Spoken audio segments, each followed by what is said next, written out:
బండెనక బండి కట్టి 16 బండ్లు కట్టి మేము సైతం రజతోత్సవ సభకు వస్తామంటూ సూర్యాపేట రైతులు ఎడ్ల బండ్లపై బయలుదేరనున్నారు. మాజీ మంత్రి జగదీష్ రెడ్డి ఎడ్ల బండ్లను గులాబీ జెండాలతో అందంగా ముస్తాబు చేసుకుని ఏరువాక పండుగకు బయలుదేరినట్లుగా బీఆర్ఎస్ 25 వసంతాల వేడుకకు రైతులు కదిలారు అన్నారు.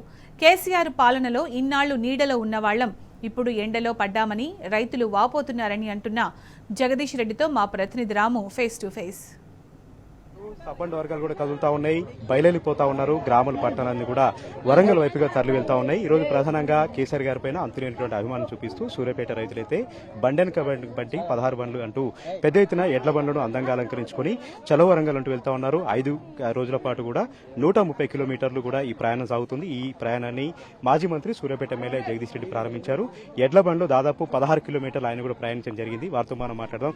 సార్, ఈ అభిమానం చూస్తుంటే ఏమనిపిస్తాం సార్? వరంగల్ సభ ఏ రేంజ్ లో ఉండబోతోంది సార్? వరంగల్ సభకు రైతులందరూ తరలి వస్తా ఉన్నారు, ఏం సందేశం ఇస్తారు? మీరు బయలుదేరిన రైతుల్లో ఉత్సాహం చూసినారు. ఉత్సాహం ఉండబట్టే రైతులు బయలుదేరినారు 5 రోజుల ముందే. దారి పొడవున కూడా చూసినారు. ప్రతి గ్రామంలో కూడా ప్రజలు ఆ బండ్లకు ఎట్లా స్వాగతం పలుకుతున్నారు అనేది ఒక జైత్రయాత్రకు పోతున్న పద్ధతుల్లో కనబడుతుంది ఉత్సాహం రైతాంగంలో. వాస్తవానికి ఇది బీఆర్ఎస్ పార్టీ సభ అయినప్పటికీ కూడా రైతుల్లో మాత్రం ఇది మా పండగ, మా పార్టీ పండగ, మా ఇంటి పండగ అన్న పరిస్థితి కనబడతా ఉంది.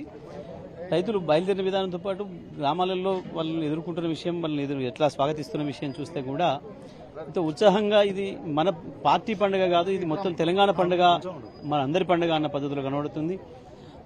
ఒకవైపు కాంగ్రెస్ పార్టీ ప్రభుత్వ వ్యతిరేక సభలాగా అనుకున్నప్పటికీ, ఆ కోపంతో రైతాంగం ప్రజలు కదులుతున్నప్పటికీ ప్రజల్లో చూస్తున్న ఉత్సాహం చూస్తే మాత్రం ఇది నిజంగా పండుగే, ఇది తెలంగాణకు పండుగే అన్న పరిస్థితి కనబడుతూ ఉంది.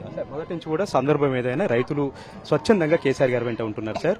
ఈ సభ తర్వాత కూడా రైతులు ఎట్లా చైతన్యం కాబోతున్నారు, ఎట్లా జాగృతం అవుతారు? కేసీఆర్ గారి సందేశం కూడా ఎట్లా ఉండబోతుంది సార్? రైతుల కష్టాలు ఉన్నటువంటి నేపథ్యంలో వారికి భరోసా ఇచ్చే విధంగా ఇవాళ ఈ రైతాంగం బయలుదేరిందే కేసీఆర్ కు మేము రైతాంగం నీతో ఉన్నాము అని చెప్పడం కొరకు, నీ కొరకే ఎదురు చూస్తున్నాము అని చెప్పడం కొరకు ఈ యాత్ర వాళ్ళు ప్రారంభించారు.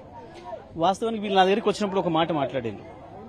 నేను ఫస్ట్ వచ్చి ఒక 15 రోజుల క్రితం వీళ్ళు నన్ను అడిగినప్పుడు, సార్ మేము బండ్లు కట్టుకొని పోదాం అనుకుంటున్నాం, వరంగల్ సభకు పోవచ్చా అని అడిగినప్పుడు, పోవడానికి ఏం లేదు కానీ ఎట్లా పోతారు, ఈ ఎండలలో ఇంత తీవ్రంగా ఉన్నాయి, వారం రోజులు పడుతుంది మీరు పోవడానికి అన్నప్పుడు వాళ్ళు అన్న మాట, సార్ మాకు గీ ఎండ మాకేం లెక్క సార్, గీ వేడి మాకేం లెక్క, మంచిగా చల్లగా కేసీఆర్ నీడలు ఉన్నోళ్ళం, మా అంతలో మేము పోయి పొయ్యిలబడ్డాం, ఇప్పుడు కాంగ్రెస్ పార్టీ చేతికిచ్చి వ్యవసాయాన్ని పొయ్యిలబడ్డట్టు అయింది మాకు, ఇక గా మంట ముందట ఈ ఎండవేడి మాకు లెక్క కాదు అనే మాట వాళ్ళు చెప్పాను.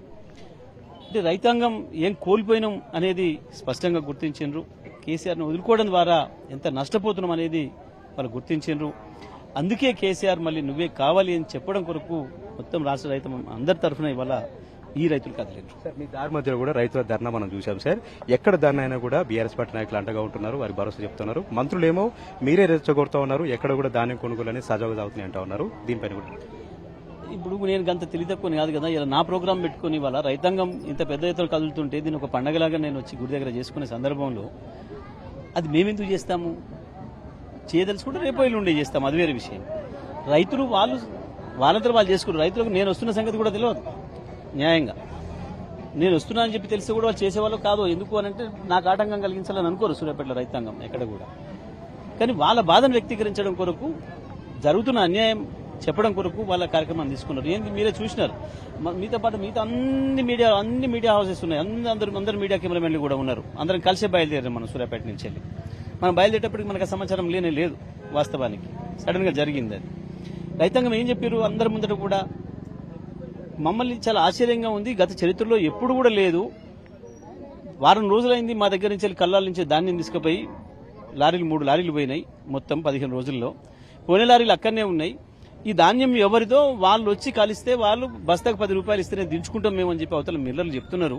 ఇది దుర్మార్గం అని చెప్పి ఆ కడుపు మంటతోని వాళ్ళ రైతులందరూ కూడా అక్కడ రోడ్డు మీద రాస్తారోకో చేసి వాళ్ళ ధాన్యాన్ని తగలపెట్టుకుంటామని చెప్పేసి నిలబడ్డారు.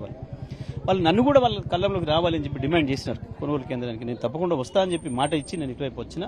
నేను తప్పకుండా ఇప్పుడు వెళ్ళాలి ఎక్కడికి, నేను వాళ్ళకి మాట ఇచ్చే ఇక్కడ కార్యక్రమం ఉంది, నాకు రైతాంగం తరలి వెళ్తున్నారు అక్కడికి.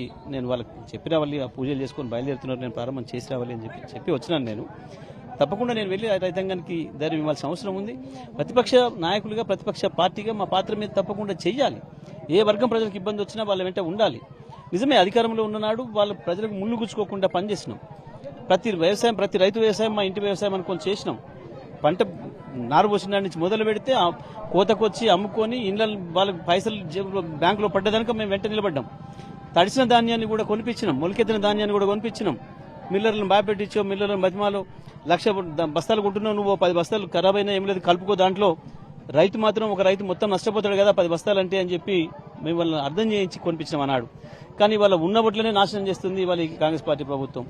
వాళ్ళు చెప్పినారు మనకి ఇప్పుడు ఆ కాలంలో ఉండే రైతులు 15 రోజులైంది తెచ్చిపోసి ఇప్పటికి 2 సార్లు వర్షానికి తడిసి ఖరాబ్ అయినాయి, ధాన్యం ఖరాబ్ అయిందని చెప్పి ఒంకతోనే ధర తగ్గించి కుట్రలు చేస్తా ఉన్నారు అని చెప్పి. ఇవాళ మంత్రులు కమిషన్లకు అలవాటు పడి మిల్లర్ల దగ్గర కమిషన్లు తీసుకొని రైతుల్ని గొర్రెల్లాగా అప్పచెప్తున్నారు. గొర్రెని కసాయుడికి అప్పచెప్పిన పద్ధతిలో రైతాంగాన్ని మిల్లర్లకు ధరలకు అప్పచెప్పింది ఇవాళ ఈ మంత్రులే, ఈ ప్రభుత్వమే. దానితోనే మిల్లర్లు ఇష్టారాజ్యంగా ప్రవర్తిస్తున్నారు.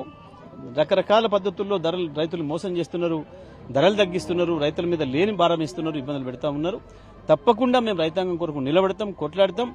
భారతదేశంలో దండగాన్న వ్యవసాయాన్ని తెలంగాణలో పండుగలాగా చేసి చూపించిందే కేసీఆర్ గారు, మా పార్టీ. ఇవాళ మళ్లీ అదే వ్యవసాయం దెబ్బతినిపోతుంటే మేము చూస్తూ కూర్చోం. తప్పకుండా రైతాంగం తరఫున నిలబడతాం, కొట్లాడతాం, రైతులకు అండగా ఉంటాం.